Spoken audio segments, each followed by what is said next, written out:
پاک فوج کے مزید 19 جوان مادر وطن پر قربان۔ خیبر پختونخوا میں فتنہ خوارج کے خلاف مختلف کارروائیاں، فورسز نے 45 دہشت گرد جہنم واصل کر دیے۔ سیکیورٹی فورسز کا ضلع لوئر دیر لال قلعہ میں انٹیلیجنس بیسڈ آپریشن، بھارتی اسپانسرڈ 10 خوارج مارے گئے۔ آپریشن کے دوران پاک فوج کے 7 بہادر سپاہیوں نے جام شہادت نوش کیا۔ شہداء نے بہادری سے لڑتے ہوئے معصوم شہریوں کی جانیں بچائیں۔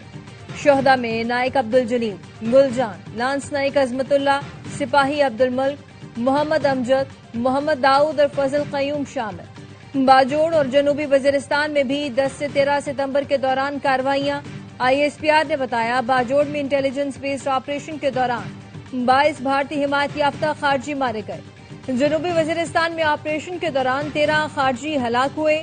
فائرنگ کے تبادلے میں وطن کے 12 سپوت بہادری سے لڑتے ہوئے شہید ہوئے۔ انٹیلیجنس رپورٹس میں افغان شہریوں کی دہشت گرد کارروائیوں میں براہ راست شمولیت کی تصدیق۔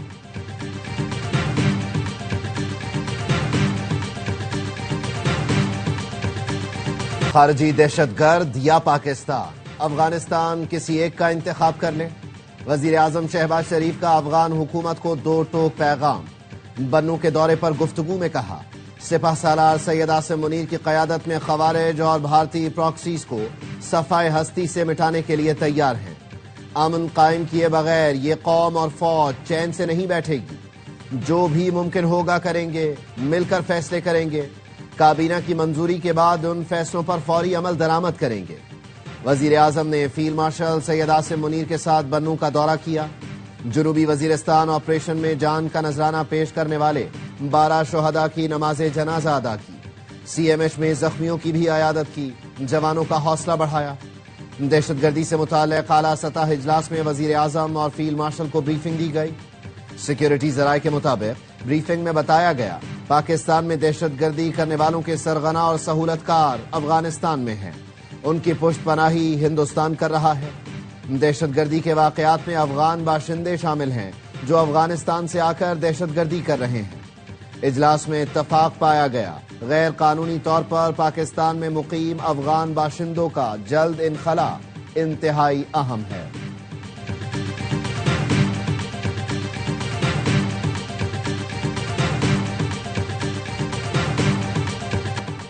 تحریک انصاف اس جنگ میں کس کے ساتھ ہے؟ وزیر دفاع خواجہ آصف کا سوال۔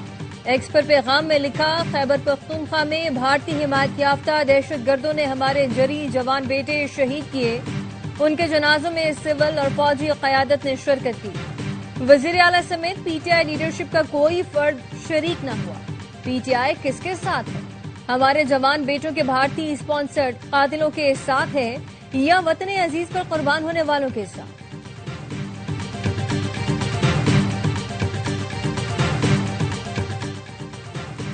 سیلاب متاثرہ علاقوں میں اگست کے بجلی بل نہ لیے جائیں۔ وزیر اعظم کا عوامی ریلیف کے لیے بڑا اقدام۔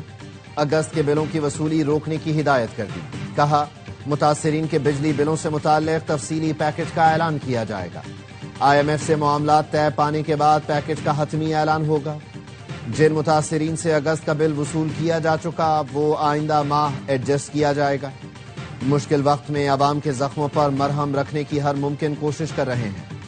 سیلاب متاثرین کی گھر واپسی تک چین سے نہیں بیٹھیں گے۔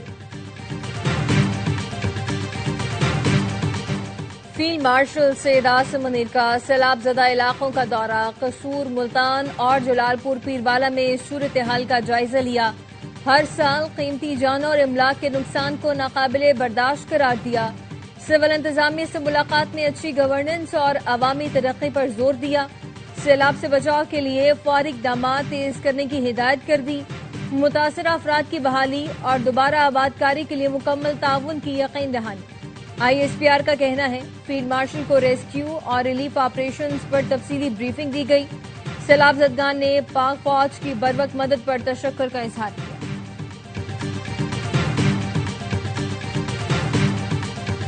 ملتان کی تحصیل شجاباد میں بند پھر ٹوٹ گیا۔ کئی بستیاں زیر آب آ گئیں۔ پانی رہائشی علاقوں میں پہنچ گیا۔ کیمپوں میں متاثرین کو پینے کا پانی تک نہیں مل رہا۔ کئی کلومیٹر دور سے گیلن بھر کر پانی لاتے ہیں۔ جلال پور پیروالا میں سیلاب نے ہزاروں افراد کو بے گھر کر دیا۔ مظفر گڑھ کے علاقے علی پور میں سب کچھ لٹانے کے بعد متاثرین کھلے آسمان تلے بیٹھے ہیں۔ لیاقت پور میں سیلاب نے گھر فصلیں تباہ کر دیں۔ اود شریف میں 36 دیہات زیر آب، ہزاروں ایکڑ فصلیں دریا برد ہو گئیں۔ D G P D M میں پنجاب عرفان علی کاٹھیا کا کہنا ہے پنجاب میں سیلاب سے 4700 دیہات ڈوبے، 45 لاکھ سے زائد افراد متاثر ہوئے، 101 افراد جان سے گئے۔ سپر فلڈ نے 28 اضلاع کو لپیٹ میں لیا۔ پنجنت کے مقام پر انتہائی اونچے درجے کا سیلاب ہے۔ گڈو بیراج پر پانی تیزی سے بڑھ رہا ہے۔ گڈو بیراج سے 7.5 لاکھ کیوسک پانی سندھ میں داخل ہوگا۔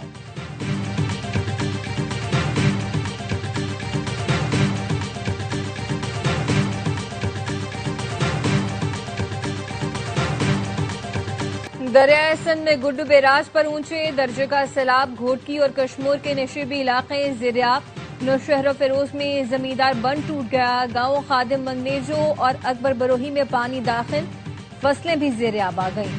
کچے کے مکین محصور ہو کر رہ گئے۔ کنکوٹ میں بھی کچے کا علاقہ مکمل ڈوب گیا۔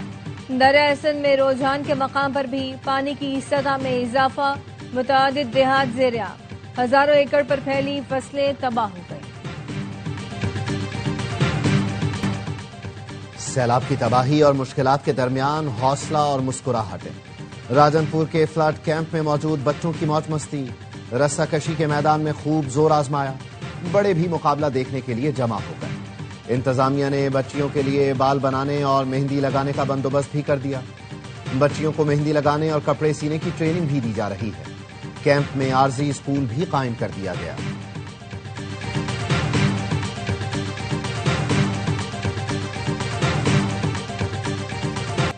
سندھ میں سیلاب سے نمٹنے کے لیے پاک فوج کی تیاریاں مکمل، مختلف مقامات پر بند بنانے کا سلسلہ جاری، میڈیکل کیمپس بھی قائم کر دیے گئے۔ پاک بحریہ بھی امدادی سرگرمیوں میں پیش جلال پور پیروالا، ملتان، کشمور، گھوٹکی، سکھر اور شکارپور میں متاثرین کی معاونت۔ پاک بحریہ کی جانب سے اب تک 6860 افراد کو ریسکیو کیا گیا۔ متاثرین کو مفت طبی سہولت اور دوائیں بھی دی جا رہی ہیں۔ وزیراعظم شہباز شریف پیر کو قطر کا دورہ کریں گے، عرب اسلامی سربراہی اجلاس میں شرکت کریں گے۔ ترجمان دفتر خارجہ نے بتایا دوحہ میں عرب اسلامی سربراہی اجلاس پاکستان کی شراکت سے بلایا گیا ہے۔ اسرائیل کے فضائی حملے، فلسطین کی بگڑتی صورتحال، غزہ پر اسرائیلی قبضے کی کوششیں اجلاس کے ایجنڈے کا حصہ۔ نائب وزیر اعظم اسحاق ڈار آج قطر روانہ ہوں گے، کل دوحہ اجلاس میں شرکت کریں گے۔ اجلاس میں اسرائیل کے خلاف مشترکہ حکمت عملی بنانے پر غور ہوگا۔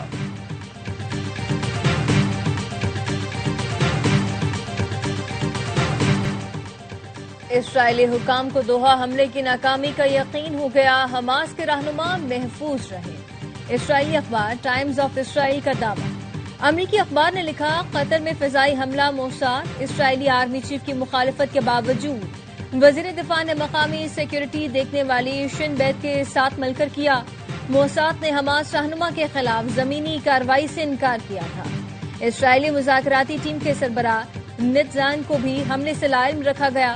وال اسٹریٹ جرنل کے مطابق دوحہ پر حملہ بحیرہ احمر سے کیا گیا۔ 8 GF-15 اور 5 GF-35 طیاروں نے حصہ لیا۔ اسرائیل نے امریکہ کو حملے سے متعلق اس وقت بتایا جب طیاروں کو روکا نہیں جا سکتا تھا۔ قطری وزیر اعظم کی وائٹ ہاؤس میں صدر ٹرمپ سے ملاقات، خطے کی صورتحال پر تبادلہ خیال کیا گیا۔ قطری وزیر اعظم نائب امریکی صدر جیری وینس اور سیکرٹری خارجہ مارکو روبیو سے بھی ملے۔ قطر اور امریکہ کے درمیان اسٹریٹجک تعلقات پر بات ہوئی۔ قطر نیوز ایجنسی کے مطابق امریکی نائب صدر نے قطر سے یکجہتی کا اعادہ کیا، خطے میں امن قائم کرنے اور ثالث کے کردار کو سراہا۔ قطری وزیر اعظم نے کہا اسرائیلی حملے کے خلاف اپنی سلامتی اور خود مختاری کے لیے ہر ممکن اقدامات کریں گے۔ وزیر اعظم شہباز شریف سے ملاقات کے حوالے سے امیر قطر کا ٹویٹ، لکھا خطے میں امن اور تنازعات کے حل کے لیے سفارتی راستوں پر گفتگو کی گئی۔ پاکستان کی قطر سے یکجہتی کو قدر کی نگاہ سے دیکھتے ہیں۔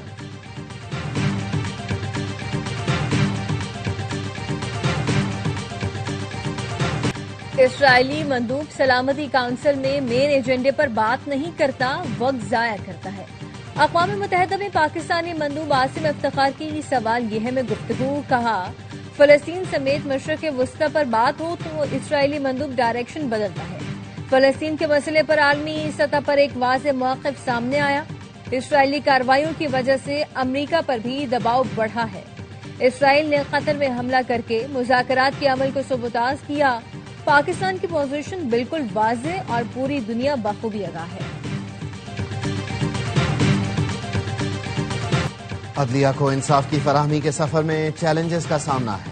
سائلین کی داد رسی اولین ترجیح رہنی چاہیے۔ Chief justice of Pakistan justice Yahya Afridi کا مظفر آباد میں جوڈیشل کانفرنس سے خطاب، کہا نہ صرف عوام کی توقعات پر پورا اترنے کی ضرورت ہے بلکہ جدید ٹیکنالوجی سے بھی ہم آہنگ ہونا ہے۔ آزاد کشمیر سپریم کورٹ کے قیام کے 50 سال مکمل ہونے پر جوڈیشل کانفرنس کا انعقاد ہوا، جس میں ہائی کورٹس کے چیف جسٹسز، بار کونسل کے نمائندگان اور سینئر وکلاء نے شرکت کی۔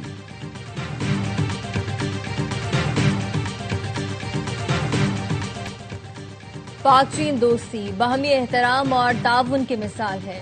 صدر آصف علی زرداری کی چینگدو میں دوسرے golden panda international culture forum سے خطاب، کہا فنکاروں کی تخلیقی صلاحیتیں سرحدوں کی قید سے آزاد ہوتی ہیں اور لوگوں کو متحد کرتی ہیں۔ صدر آصف علی زرداری کی چین کے شہر چینگدو میں ممبر پولیٹیکل بیورو اور وزیر پبلسٹی ڈپارٹمنٹ سے ملاقات ہوئی۔ صدر نے صوبہ سچوان میں مہمان نوازی پر شکریہ ادا کیا۔ لی شوالی نے صدر آصف علی زرداری کو چین میں خوش آمدید کہا۔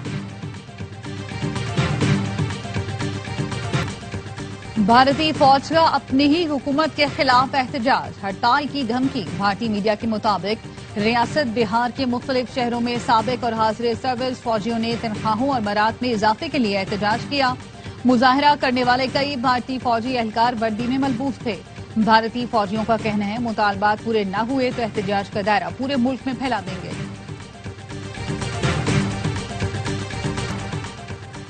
ایشیا کپ کا ہائی وولٹیج ٹاکرا کل ہوگا۔ روایتی حریف پاک بھارت ٹیمیں دبئی میں ٹکرائیں گی۔ قومی آل راؤنڈر سائم ایوب کہتے ہیں میچ کسی بھی ٹیم سے ہو ہم جارحانہ ہی کھیلتے ہیں۔ ہمارا ہدف صرف پاک بھارت میچ نہیں بلکہ ایشیا کپ جیتنا ہے۔ بھارت کے میچ میں 2 اسپنرز کھیلیں گے یا فاسٹ بالرز، اس کا فیصلہ پچ دیکھ کر کریں گے۔ پاک بھارت میچ سے قبل سوشل میڈیا پر میمز کا طوفان آ گیا۔ بھارتی فینس کے بائیکاٹ کے مطالبے پر پاکستانی مداحوں کے چٹکلے۔ I P L franchise Punjab Kings کو میچ کے پوسٹر سے پاکستان کا لوگو غائب کرنا مہنگا پڑ گیا۔ پاکستانیوں نے خالی جگہ پر رافیل ابھینندن 6-0 سمیت مختلف طنزیہ تصاویر لگا دی۔ کراچی کنگز کا بھی کرارا جواب، ایسا پوسٹر شیئر کیا جس میں 6-0 نمایاں تھا۔ کراچی میں گاڑیاں چوری کرنے والا بین الصوبائی گروہ پکڑا گیا۔ سرغنہ سمیت 8 ملزمان گرفتار، پولیس افسر اور اہلکار بھی شامل۔ ایڈیشنل آئی جی جاوید عالم اوڈھو کہتے ہیں ملزمان روزانہ 3 سے 4 گاڑیاں چوری کرتے تھے۔ ملزمان کے قبضے سے زرعی ترقیاتی بینک کی سرکاری گاڑی سمیت 18 گاڑیاں برآمد کر لی گئیں۔ ملزمان نے بلدیہ ٹاؤن میں ورک شاپ بنا رکھی تھی۔ گاڑیوں کی نمبر پلیٹ اور ٹیچز تبدیل کیے جاتے تھے۔ اپوزیشن کو جواب نہیں دینا چاہتا تھا لیکن اب دوں گا، چھچورے لوگ منافقت سے باز آ جائیں۔ یہ روز 11 بجے آ کر ہر زاویے سے جھوٹ بولتے ہیں۔ میئر کراچی مرتضی وہاب کہتے ہیں کچھ شرارتی معاملات خراب کرتے ہیں۔ بارشوں سے پہلے سڑکیں ادھیڑ دی گئیں۔ میئر کراچی کے دورے کے دوران عباسی شہید ہسپتال کی لفٹ گر گئی، صحافی بال بچے۔ لفٹ تیسری منزل سے گر کر پہلی منزل پر آ کر پھنسی۔ چند لمحے قبل میئر کراچی مرتضی وہاب بھی اسی لفٹ میں سوار ہوئے تھے۔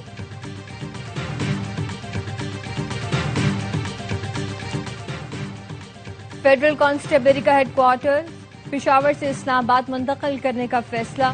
وفاقی وزیر داخلہ محسن نقوی نے اراضی کی نشاندہی کی ہدایت کر دی، ماسٹر پلان طلب کر لیا۔ محسن نقوی نے کہا کہ فیڈرل کانسٹیبلری کو جدید بنیادوں پر استوار کر کے ایک منظم اور انتہائی فعال فورس بنانا چاہتے ہیں۔ فیڈرل کانسٹیبلری ہیڈ کوارٹرز کے لیے دارالحکومت میں موزوں جگہ کو مختص کیا جائے۔ زمین کی نشاندہی کے دوران ان ہیڈ کوارٹرز اور ٹریننگ کی ضروریات کو مد نظر رکھا جائے۔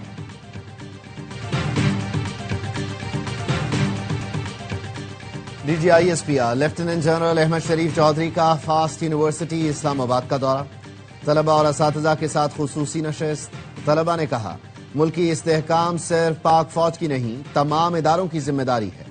دہشت گردی سے نمٹنے کے لیے تمام اداروں کو یکجان ہونا ہوگا۔ اساتذہ نے کہا سوشل میڈیا پر بغیر تحقیق معلومات کو پوسٹ کرنا غیر ذمہ دارانہ روش ہے۔ ایسے معلوماتی سیشنز وقت کی اہم ضرورت ہیں، تسلسل برقرار رہنا چاہیے۔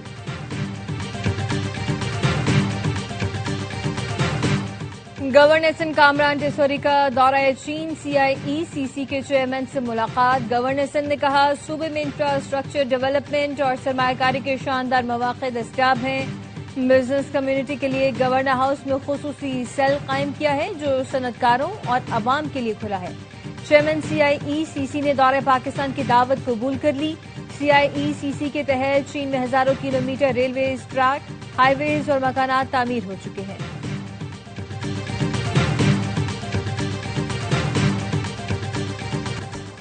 چین سے $2 ارب سے زائد فائنانسنگ کے لیے جوائنٹ کوارڈینیشن کمیٹی کا ایجنڈا تیار۔ قراقرم ہائی وے فیز 2، ML1 اور ایسٹ بے ایکسپریس وے ایجنڈے میں شامل۔ ذرائع کا کہنا ہے کہ فیز 2 اور ایسٹ بے ایکسپریس وے کے لیے $1.5 ارب، روہڑی سے ملتان ML1 ٹریک کے لیے $50 کروڑ فائنانسنگ کی درخواست شامل ہے۔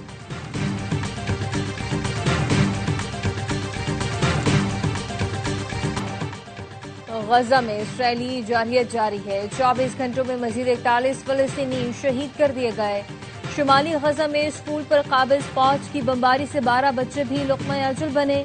امدادی مراکز پر حملوں میں 6 افراد جان سے گئے، 2 بچوں سمیت 7 افراد بھوک سے دم توڑ گئے۔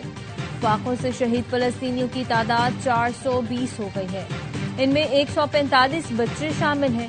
غزہ شہر سمیت تمام پناہ گزین کیمپوں پر بم برسائے جا رہے ہیں۔ مسلسل بمباری کی وجہ سے لاکھوں بے گھر فلسطینی در در کی ٹھوکریں کھانے پر مجبور ہیں، کوئی محفوظ پناہ گاہ نہیں بچی۔ نیو یارک میں میئر بن گیا تو پولیس کو اسرائیلی وزیر اعظم نیتن یاہو کی گرفتاری کا حکم دوں گا۔ میئر کے امیدوار زہران ممدانی کا کہنا ہے نیتن یاہو کی گرفتاری ظاہر کرے گی کہ نیو یارک عالمی قوانین پر عمل کرتا ہے۔ نیو یارک میئر کا الیکشن 4 نومبر کو ہوگا۔ ابوظہبی میں بنگلہ دیش اور سری لنکا کے درمیان ایشیا کپ کا سنسنی خیز مقابلہ 53 پر آدھی ٹیم آؤٹ ہونے کے بعد بنگلہ دیش کا کم بیک، بلے بازوں کی فائٹنگ ٹوٹل بنانے کی کوششیں، دونوں بنگلہ دیشی اوپنر 0 پر پویلین لوٹے۔ توحید، مہدی اور کپتان لٹن داس بھی بڑی اننگز نہ کھیل پائے۔